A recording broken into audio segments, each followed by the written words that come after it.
Que motivo eu tenho pra acordar mais cedo? Em pleno domingo, chova ou faça sol. Se não for trabalho ou então diversão, algo que eu faça por obrigação. Eu tenho motivo pra acordar mais cedo. Em pleno domingo, chova ou faça sol. Vou te encontrar na escola dominical, que faz o domingo ser especial. Escola dominical, feita pra mim, pra você.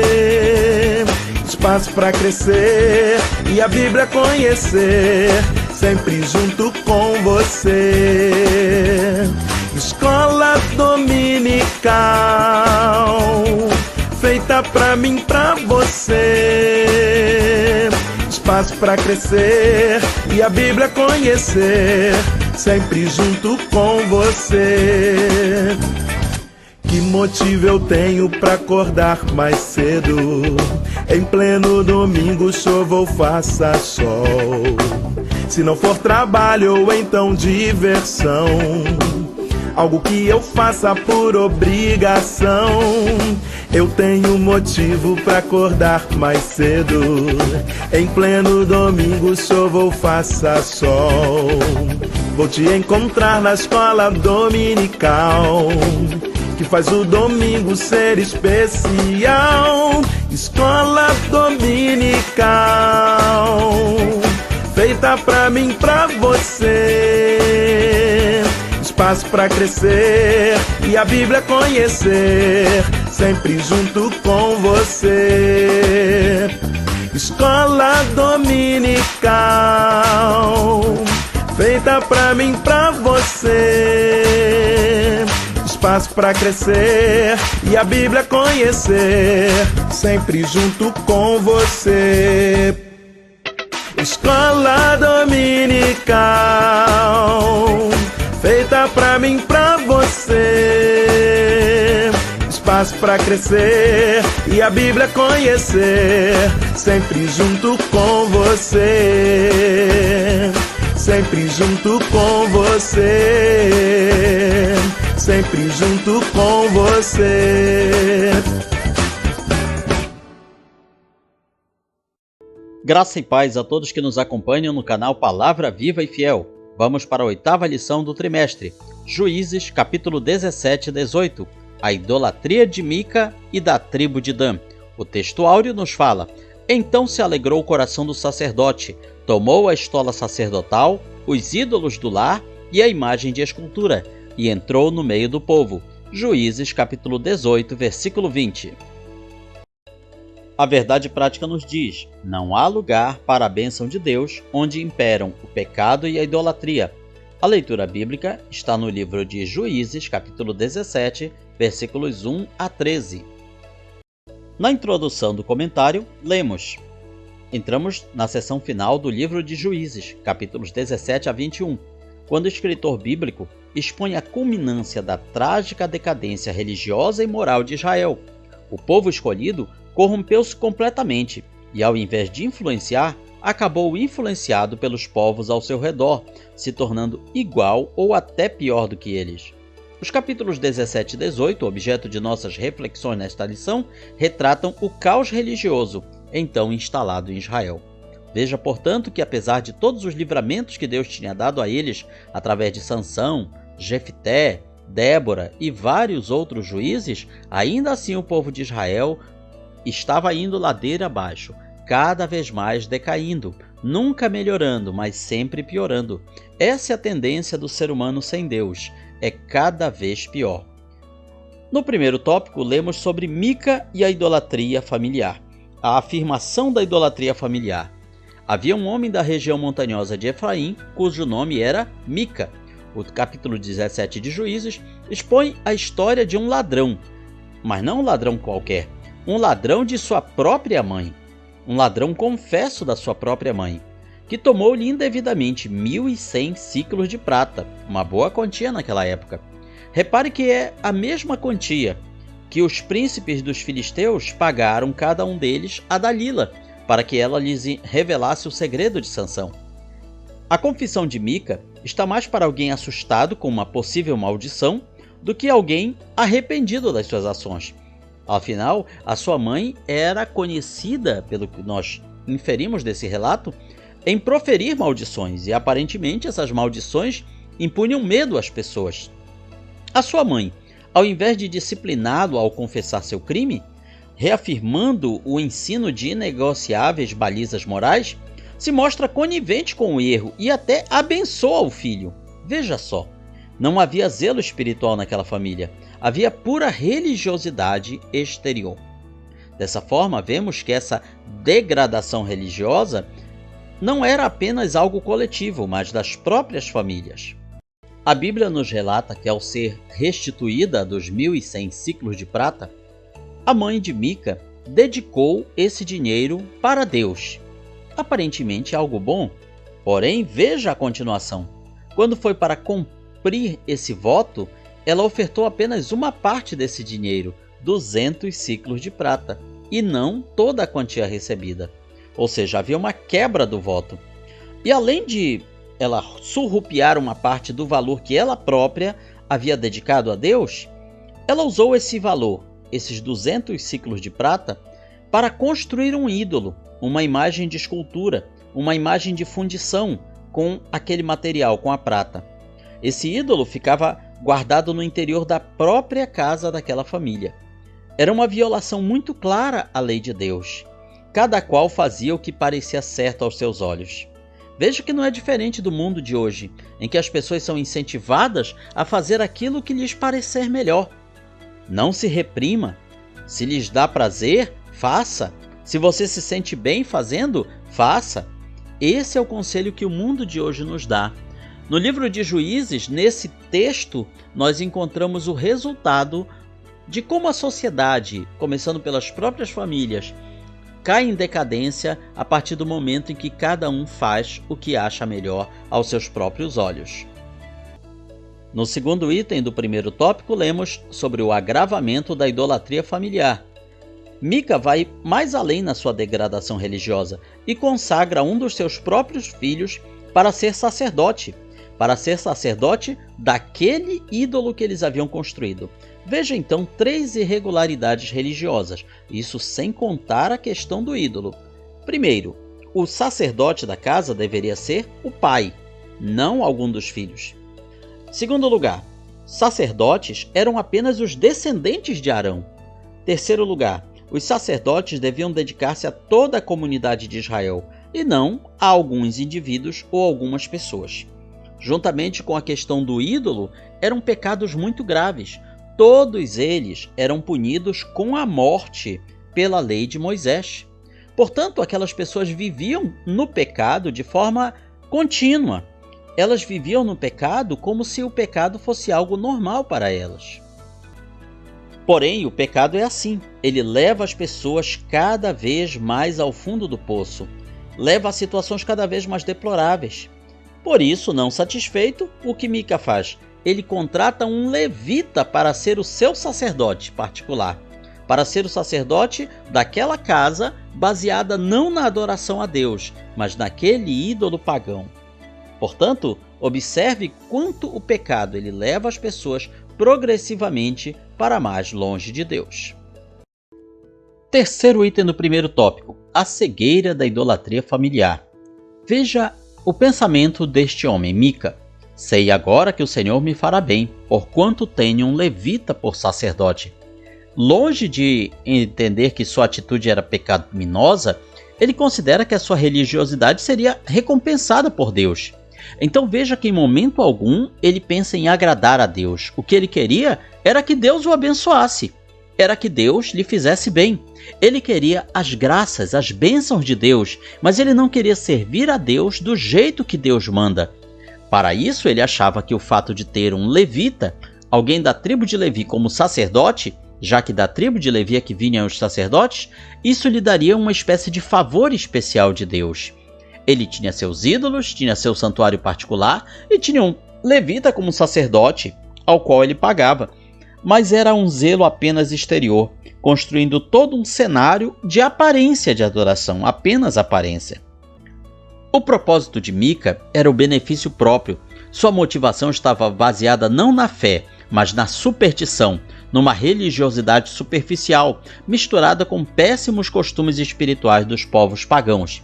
Sim, pois se lermos como está no relato bíblico, nos perguntaremos de onde Mica tirava essas práticas. Ele inventava de onde? Simplesmente observando os povos pagãos ao seu redor. O que aprendemos com isso? Que se não influenciarmos ao nosso redor o mundo que nos cerca, esse mundo acabará por nos influenciar.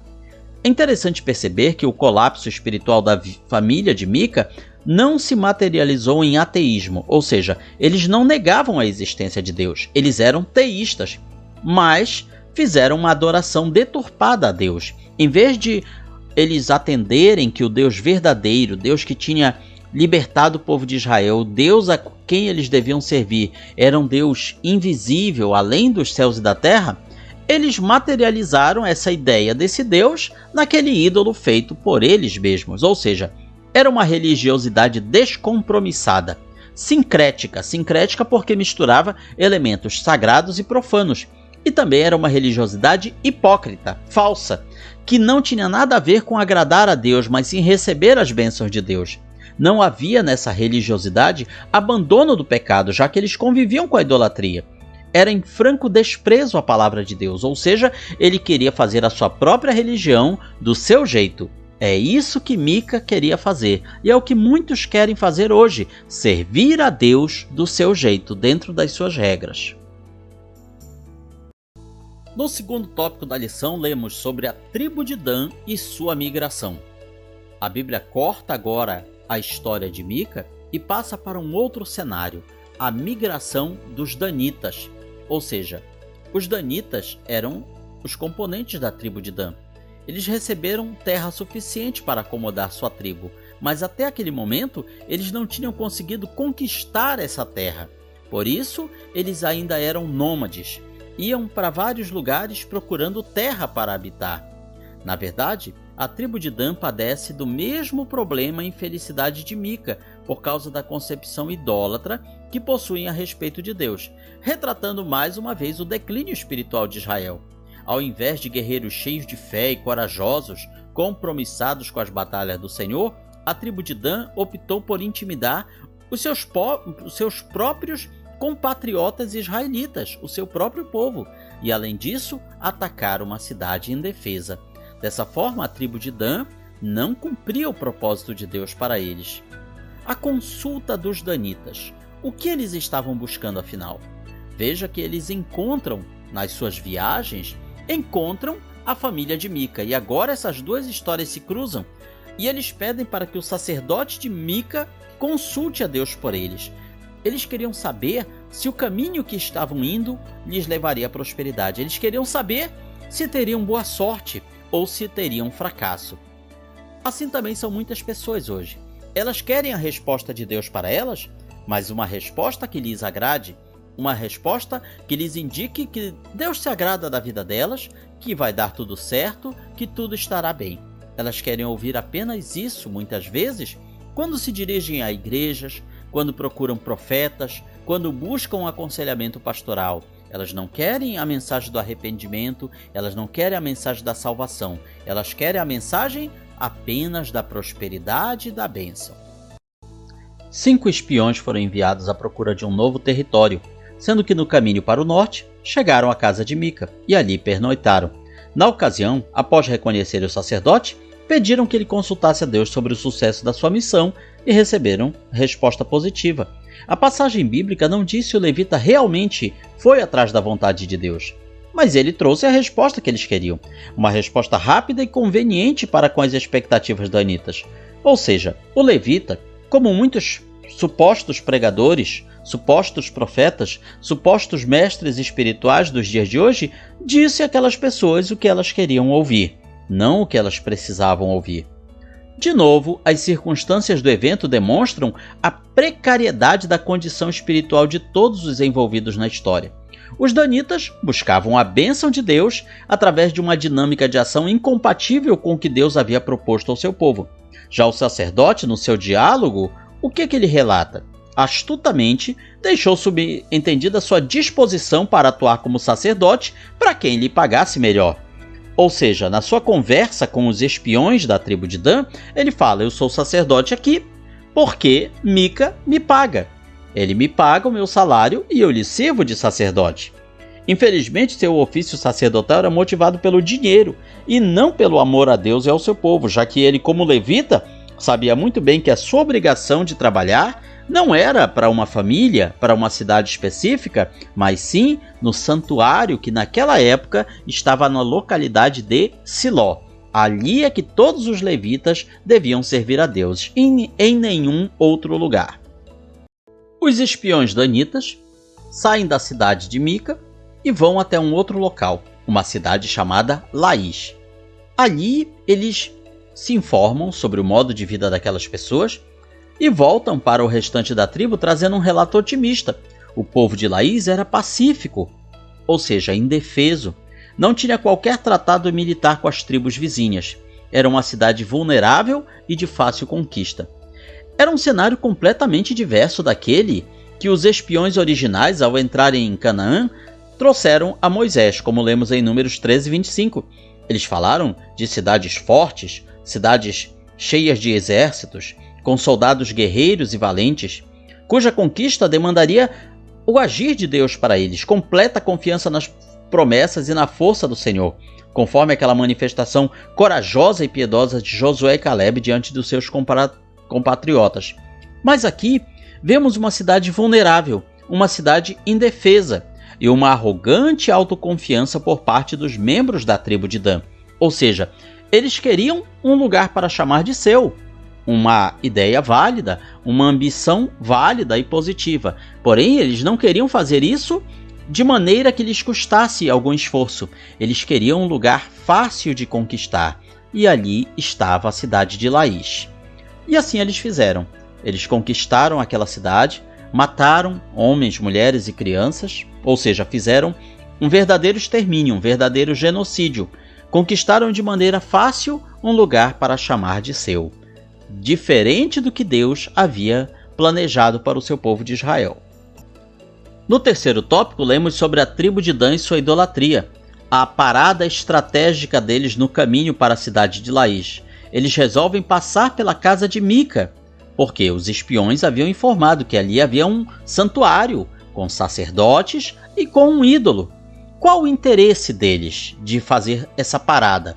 Justamente porque eles queriam que aquele ídolo e aquele sacerdote lhes servissem como que um amuleto para que Deus os abençoasse naquela conquista.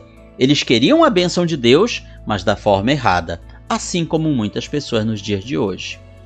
Afinal, pensariam eles, que mal haveria de levar um santuário já pronto para sua nova cidade, para seu novo lar? Roubando a propriedade de outros, imaginavam garantir a bênção de Deus na nova fase da vida. Veja então como o pecado ele vai fazendo com que as pessoas afundem cada vez mais no erro. Mica, com a sua idolatria, influenciou uma tribo inteira a ser idólatra. E essa tribo, para ser idólatra, ela poderia ter fabricado seu próprio ídolo, ter fabricado seus próprios deuses, mas em vez disso, eles vão e roubam a propriedade de outra pessoa. Ou seja, você não observa nenhum pudor, nenhum temor, nenhum escrúpulo, tanto da parte de Mica quanto da parte dos danitas. Poderíamos dizer, usando uma expressão popular, era cobra engolindo cobra. O erro de um atacando o erro do outro. Não havia mocinhos e vilões nessa história. Todos eram igualmente errados. E esse erro, esse pecado de um, acabava acarretando mais e mais no pecado do outro. Com esse propósito, os 5 espias de outrora entraram na casa de Mica, que estava ausente, recolheram todos os utensílios de culto e itens do santuário e propuseram ao sacerdote que abandonasse a família de Mica e daqui por diante passasse a ser o sacerdote de toda a tribo. O levita não pensou 2 vezes e aceitou a oferta. Seu coração sempre esteve disposto a se curvar perante aquele que lhe fizesse a melhor proposta de termos financeiros e prestígio. Ao lado de Mica, ele passou de levita a sacerdote. Agora ele seria sacerdote de uma tribo inteira, em vez de apenas uma família. Ou seja, aquele levita, ele reflete as pessoas que estão na igreja aparentemente servindo a Deus, porém eles vão para onde conseguirem algo melhor. Eles vão servir a quem lhes pagar mais. E aqui lembramos a frase de um pensador cristão: quem serve a Deus pensando apenas nas bênçãos materiais, o diabo sempre irá pagar um melhor salário. A triste verdade é que tanto Mica, quanto o levita e os danitas, todos três pensavam de usar a religião para seu próprio benefício. Nenhum deles tinha a menor preocupação em agradar a Deus. A sua preocupação era que Deus os abençoasse. Eles usavam a religião para benefício próprio, construindo uma caminhada de vida cada vez mais afastada do Senhor, uma religiosidade de aparências, como muitas pessoas nos dias de hoje, frequentando as igrejas, frequentando as religiões, não preocupadas em agradar a Deus, mas que Deus as agrade com bênçãos materiais e espirituais. Assim que soube do ocorrido, Mica reúne um grupo de vizinhos e persegue o comboio danita, alcançando já bem longe da sua casa. Então ele se queixa do roubo. Afinal, haviam levado seus deuses e o sacerdote que ele pagava. Que mais me resta? Ou seja, para ele, a vida tinha perdido a razão de existir. O seu ídolo, o seu Deus, tinha sido levado. O seu sacerdote tinha sido levado. O que aprendemos com isso? Que se servirmos a Deus de uma maneira materialista, superficial, sincrética, hipócrita, em algum momento isso será tirado de nós e nós ficaremos sem nada. Porém, se servirmos a Deus de toda a nossa alma, de todo o nosso coração, se servirmos a Deus do jeito que Ele quer e não do jeito que nós queremos, isso nunca poderá ser tirado de nós. A condição espiritual de Mica é vergonhosa, padecendo de um vazio espiritual deplorável, de modo a revelar que não o Senhor, mas o seu santuário particular era sua exclusiva fonte de alegria e segurança de viver. Idolatria escancarada. Os danitas ameaçaram Mica e seus vizinhos com a morte, se eles tentassem recuperar os objetos religiosos roubados. Afinal, eles eram muito mais numerosos do que Mica e o seu pequeno exército. Então, percebendo que estavam em nítida desvantagem, Mica e seus homens desistem e voltam para casa, humilhados, assumindo o prejuízo. Ou seja, nós vemos aí a lei do mais forte. O que era isso? Falta do temor de Deus na vida do povo de Israel. Mica se apropriou indevidamente de bens da sua mãe, agora experimenta a ruína total, proporcionada por ladrões piores que ele. No final, a religião humana é sempre decepcionante. A lei da semeadura é incontornável. Todos colherão o que plantaram, nesta e na outra vida. Ironicamente, todas as personagens dessa trágica história são religiosas, mostrando o quanto era calamitosa a condição espiritual de Israel naquele momento. No terceiro item do terceiro tópico, nós vemos aqui o caos espiritual. Os danitas, levando seu ídolo e seu sacerdote, conquistam a cidade, queimam por completo e matam todos os seus habitantes. Depois, reconstroem a cidade, chamando agora de Dan, o nome da sua tribo, passando a nela habitar. A Bíblia não fala, mas talvez eles pensassem que, como tinham aquele ídolo e o sacerdote, Deus os havia abençoado na sua jornada. Portanto, a campanha militar de ocupação daquele território foi bem sucedida. Mas não foi apenas a conquista militar que foi bem sucedida. A Bíblia diz que os filhos de Dan levantaram para si aquela imagem de escultura, ou seja, o ídolo de Mica foi colocado em um santuário na nova cidade. Aquilo que começou como idolatria familiar se espalhou e se transformou em idolatria de toda uma tribo. O mal se espalhou. O caos espiritual da tribo de Dan ficou ainda mais evidente quando o texto bíblico revela que o sacerdote que passou a oficiar no santuário idólatra da nova cidade era descendente de Moisés. Veja só. O que aprendemos com isso? Que nem sempre o fato de virmos de uma família cristã, de uma família de servos de Deus, sermos descendentes de alguém que foi um conhecido servo ou serva de Deus, isso não nos livra de cair em tentação. Isso não nos livra de cair em pecado. O êxito dos propósitos humanos contrastou com o completo fracasso espiritual daquele povo. Afinal, de que adianta viver uma vida carnal, embora religiosa, ganhar o mundo inteiro e no final perder a alma? Não há lugar para a bênção de Deus onde imperam o pecado e a idolatria. Alguém poderia dizer, mas aquela tribo, mesmo idólatra, pecadora, ela foi bem-sucedida, ela conquistou a sua cidade, um lugar para chamar de seu. O que aprendemos com isso? Que nem sempre os sucessos são a bênção de Deus. Nem sempre os sucessos são porque Deus se agrada daquelas pessoas. Deus permitiu aquele sucesso justamente para nos trazer esta lição. O pecador também pode ser bem-sucedido. Isso não significa que Deus está naquele negócio. Isso não significa que Deus se agrada daquela vida. Isso não significa que Deus assina embaixo de tudo que aquela pessoa ou aquele grupo de pessoas fizer. Concluímos com a nossa aplicação pessoal. Não podemos manipular a Deus com uma vida religiosa superficial e idólatra. Uma vivência espiritual sadia demanda que entreguemos nosso coração a Jesus e confiemos a Ele todos os nossos caminhos, por amor e sempre à luz da Palavra de Deus. Esse, portanto, é um resumo da nossa 8ª lição do Programa de Educação Cristã Continuada, e você vai aprender muito mais na sua Escola Bíblica Dominical. Visite a nossa página, palavravivaefiel.blogspot.com, onde nós temos ali os materiais em PDF das lições da Escola Dominical. Comente, curta, compartilhe este vídeo, espalhe a boa semente aos corações.